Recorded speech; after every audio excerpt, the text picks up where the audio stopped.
name is Ella. I am 23. I am a non-binary femme lesbian who's also autistic, and I have ADHD, and I'm disabled and chronically ill. I know that was a lot.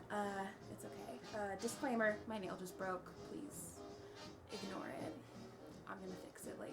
I wanted to make this video because I want to start documenting my journey for costume making and clothes making and all of my other creative endeavors. It's more for me personally, just to kind of keep track and see how I improve or see how I did things, different techniques that I used, things like that. And if that helps any one person in their creative journey, then that's all I can ask for. So for today's video, I wanted to make a really cute blouse. So I thrifted this fabric and it was $3 whole, and I was really excited. I think there was like 1.5 yards, 2 yards, I didn't measure it.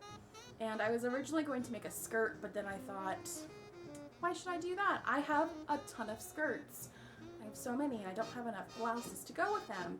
So I decided to make a blouse. And the way I did that, besides the following however many minutes long this video is I started with a pattern, and I took apart this old dress that I had. The zipper broke and I didn't really like the way it fit me, so I just took it apart. I still have the skirt and I wear the skirt from that dress, and I can also wear it with this blouse too because it's red, but I used that pattern to create a new pattern for this bodice. It's a basic princess seam rounded neckline bodice. I added the puffy sleeves because I think everything is personally better with puffy sleeves. And I got this beautiful, cute Cottagecore strawberry shirt. My one goal in life is to be strawberry shortcake, and I think I've accomplished part of that today. So I'm just hoping that down the road I can do that even further. But I'm really happy with how the shirt turned out. I even got these cute little buttons, and it's just adorable. But I think the best part of these, besides the sleeves and the buttons, is the fact that I made a matching mask for it. In this time of plague, masks are super important, and I love the fact that I'm able to coordinate my masks with what I'm wearing. I have a few masks, and I love making more to match my outfits. I actually really enjoy the fact that people don't get to look at my face. I don't know about you, but I love the air of mystery. I mean, as much mystery as you can have living in a small town with brightly colored hair and very identifiable tattoos and a body shape, so you do what you can, I guess. But I really like the fact that people don't tell me to smile, people don't look at me, I can just go out. Also, just like not getting breathed on by people. I made matching earrings too, the little strawberry flowers that came with the buttons. I did that. They're not very well made, but I think they're really cute. So that's all that really matters, right?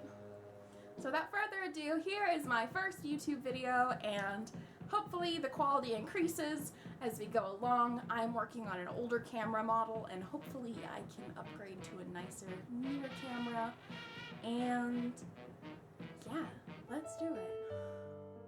So the first thing that I did was I started to iron out all of my mock-up fabric because I had washed it and dried it, and cotton gets disastrously wrinkled in the dryer.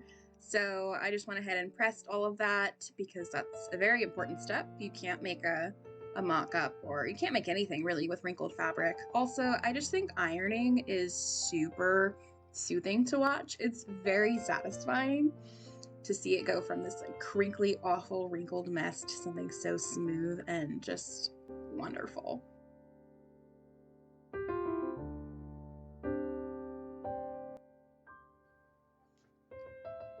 So then the next thing that I did was I put all of my pattern pieces on my mock-up fabric, pinned them, and cut them out.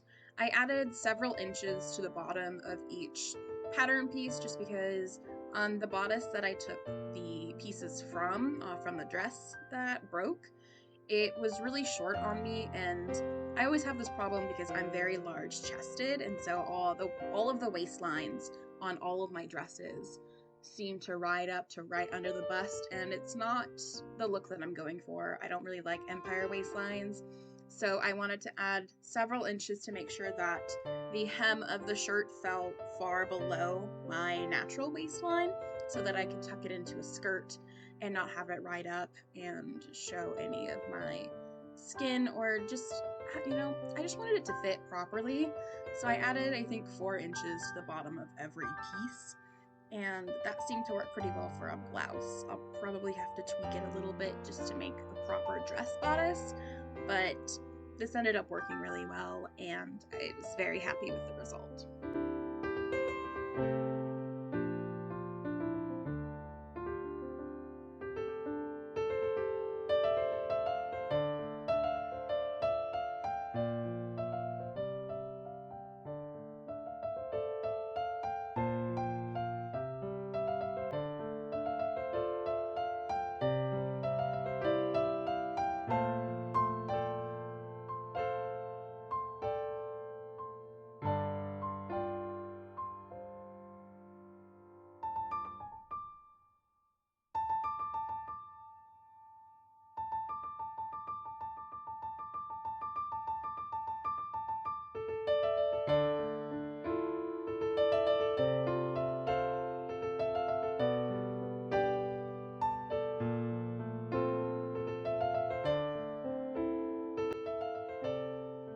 So then the next thing that I did was I ironed everything and I pressed all my seams open, which I never do, but I felt like I needed to do this for posterity.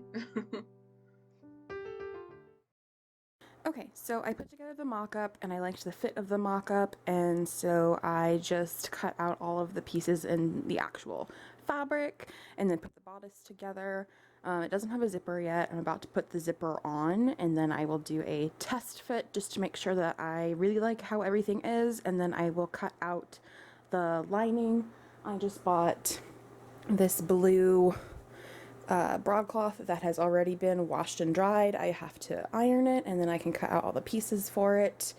I did modify the sleeve pattern from the mock-up. The sleeves are really small. They're not poofy or anything dramatic, and I really want those big poofy dramatic sleeves for this shirt. So I modified the sleeves, if we can find it. Oh, hello Dax. Oh, as I rip my pattern. So I lengthened the sleeve quite a bit so that there's more to gather, because I have pretty large arms. So once this gets all gathered down, it will be the size of the other sleeve, but it will be gathered and poofy and really cute. So I'm really excited about that. I'm hoping, as I knock everything over, that I will have enough leftover strawberry fabric to make a matching mask. There's the sleeves that I cut out, but yes, I'm very excited. It's all coming together. But yeah, so we'll get this off of Charlotte here, my good assistant Charlotte, and put that zipper on, try it on, make sure it all works well, cut out the lining, assemble the lining, put the lining in here, and then figure out what I want for the neckline. I'm kind of thinking some like sweetheart almost, but we'll see. We'll figure it out once I put it on and kind of see what I want to do and sketch some stuff out on the bodice and see what I like. So yeah, let's do that. Oh, and I almost completely forgot, but I got these cute buttons from Joann's. They were little strawberries and the little strawberry flowers over in here.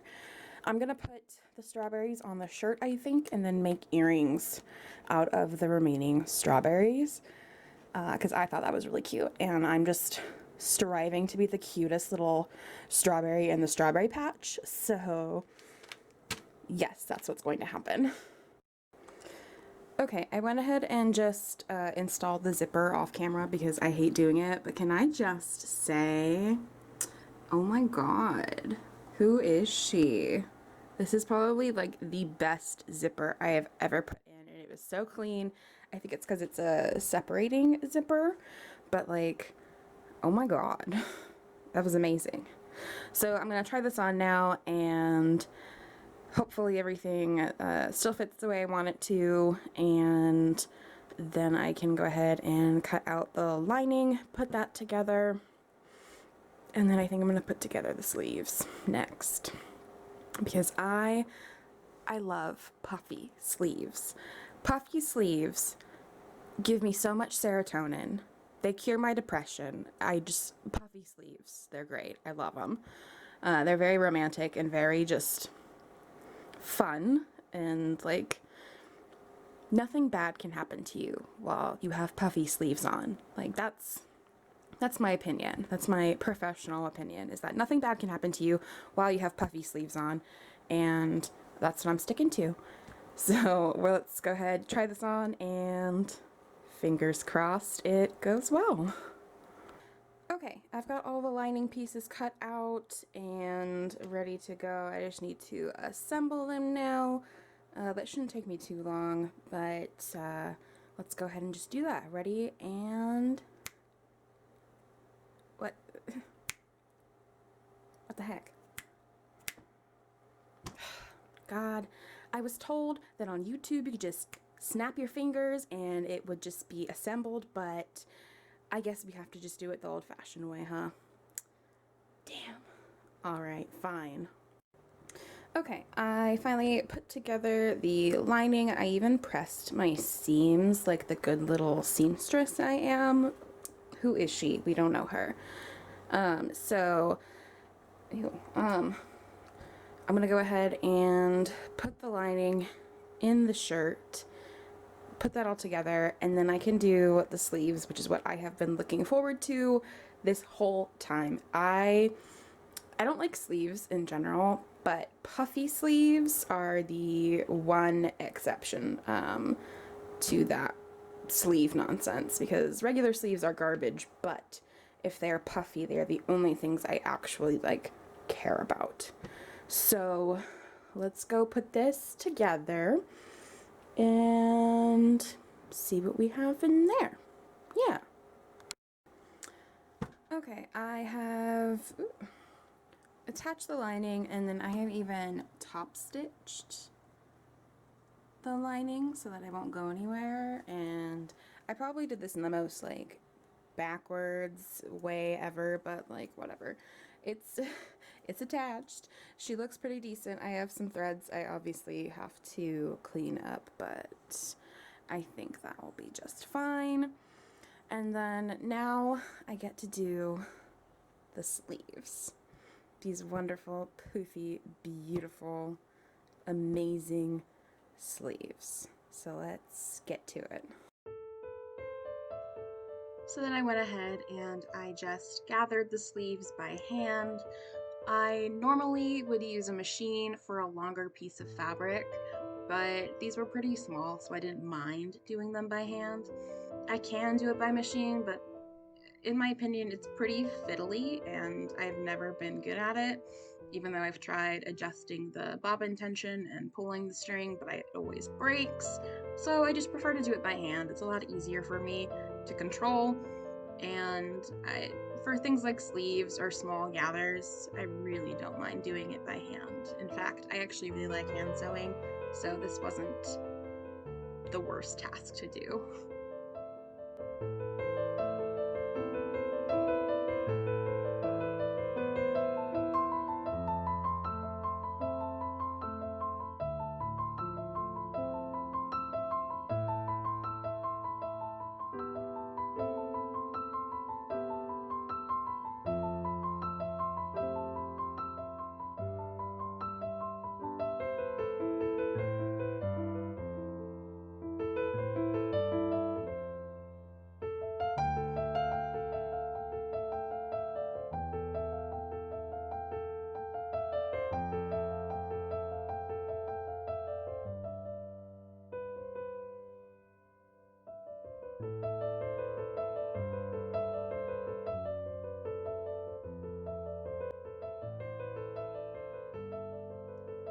Then to sew the sleeves together, I did French seams on the sleeves, where basically you take the fabrics and you put them wrong sides together, whereas you would normally put them right sides together and then flip them back out. For French seams, you put them together, wrong sides together, sew a seam down. I think I used a 1/4 inch seam allowance. And then typically you would press it and then fold it back over so that the fabric is now right sides together. And then you sew just on the other side of that seam so that the fabric is completely encased. There is no raw edge showing, and it's a nice, pretty encased seam on both sides. So there's no raw fabric on either side of that seam. It's really nice. I love this technique. Sometimes it can be a little confusing. I did it once on a skirt and I kept messing up and having my seams on the wrong sides. But for things like sleeves like this, a very small piece of fabric, it's something super simple and really pretty.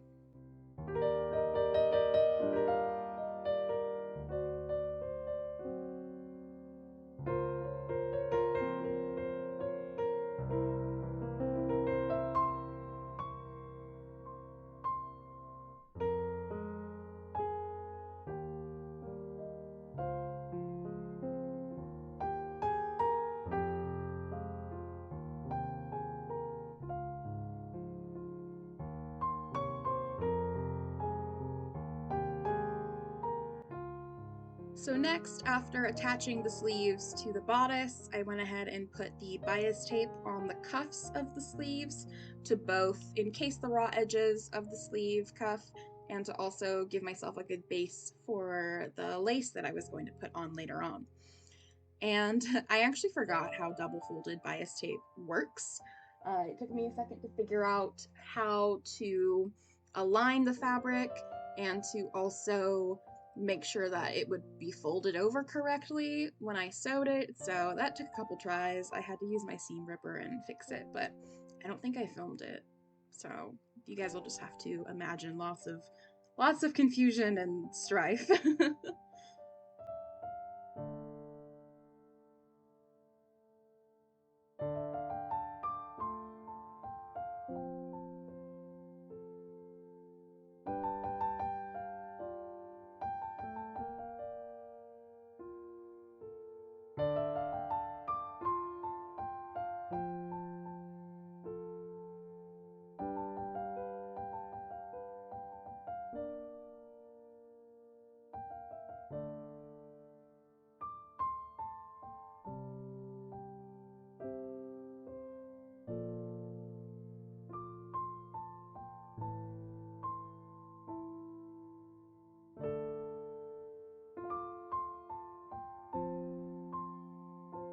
So it has come to my attention that I own so much eyelet lace. Well, I guess my stash is a bit depleted now, but previously I had like 8 different kinds of eyelet lace, and they were all different patterns, different lengths, and different sizes, and I've used some of it up, thankfully, so I'm not like a hoarder of eyelet lace, but it was a bit much. So now I just have to decide what lace I want to use for the sleeve cuffs and maybe around the neckline, but I'm not seeing anything in here. Let me check a couple other places and we will see what other goodies I find. I have chosen my lace from my eyelet lace stash. So because I am a fiend for all kinds of lace and ruffles, I'm gonna double layer it to help kind of hide the bias tape because it's a little bit messy and it doesn't look super great. So out of all of the eyelet lace, I chose these two. So this one is technically underneath the sleeve that I've already pinned in place. And then this one's just going to sit on top, folded under, so it'll go on top of the bias binding and cover that. And then I'll take out the little tiny gathering stitches in here. But overall, I'm really excited. This is going to be super frilly and really cute. And that's all I ever want in a project. Yes, I'm wearing pants, I promise. They're shorts. But I didn't have enough of this longer eyelet lace for underneath, so I have one entire sleeve cuff pinned already over here, But for this one, I had to Frankenstein it. So underneath at the armpit seam, I have a tiny gap, which I kind of bridged with another eyelet lace that's kind of similar, not really, but unless you're looking under my arms into my armpits, you shouldn't be able to see it, and it should be okay. I will just have to live with this forever. But it's fine. It's fine. It's fine. It's fine. It's fine.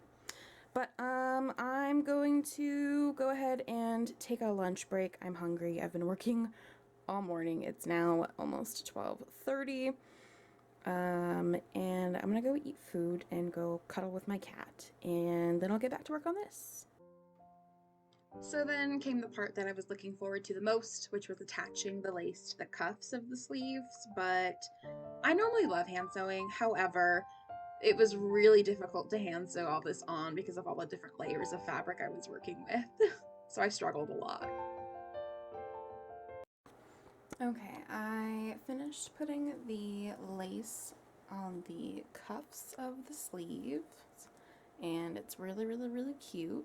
I really enjoy it. It's adorable. And then I finally pinned these cute little strawberry buttons on, so I'm gonna get those sewn on with the remaining light of the day. It's already dim enough to need my lights, which are fun and cute. So I'm gonna go ahead, sew these on, and then I just have to serge the inside sleeve seam, and then it's done. I'm so excited to be finished. It's really cute. I really like the fit of it, and I'm gonna look like strawberry shortcake, and you know, that's just all I ever want in life. So here we go.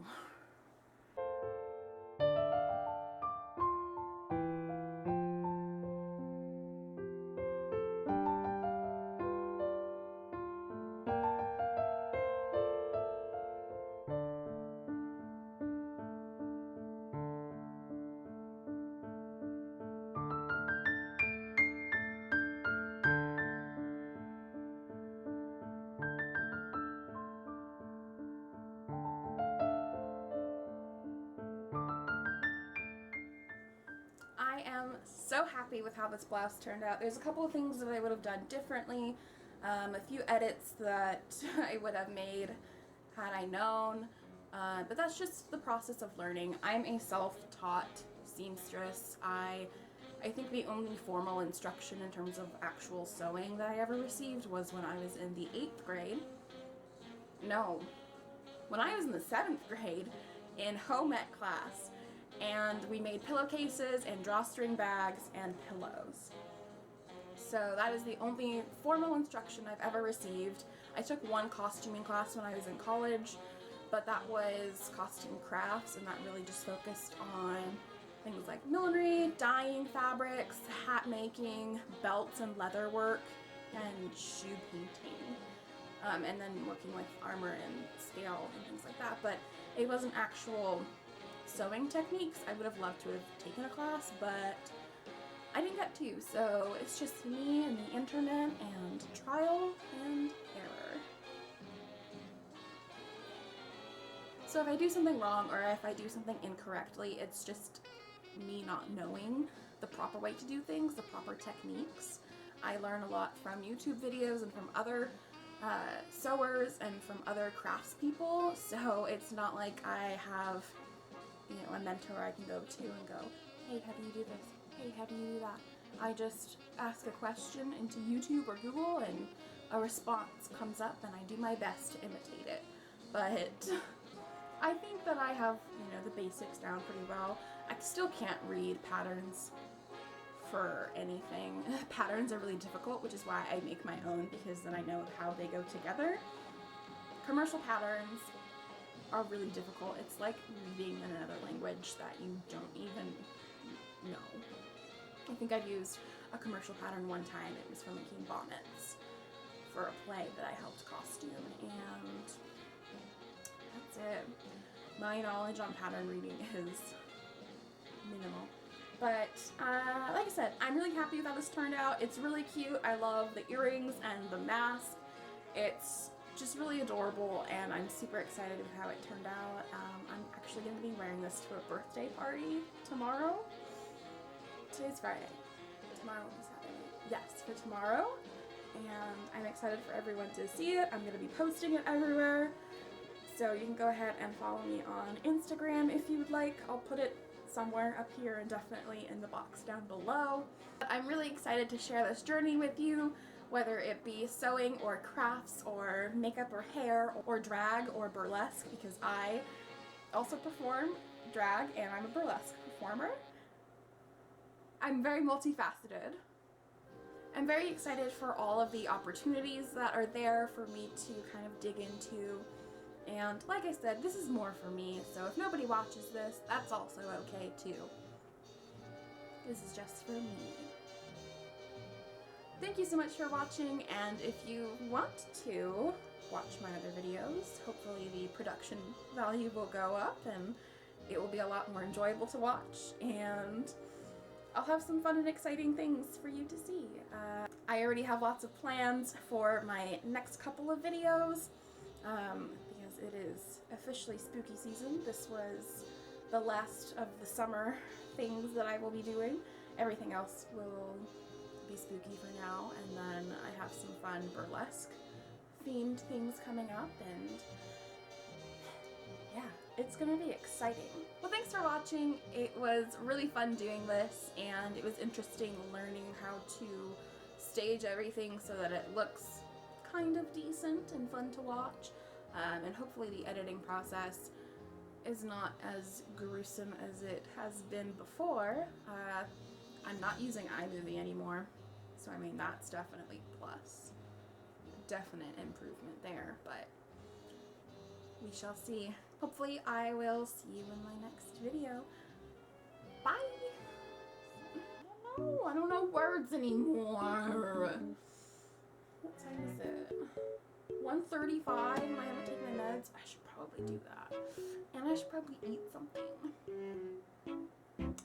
Probably. Will I?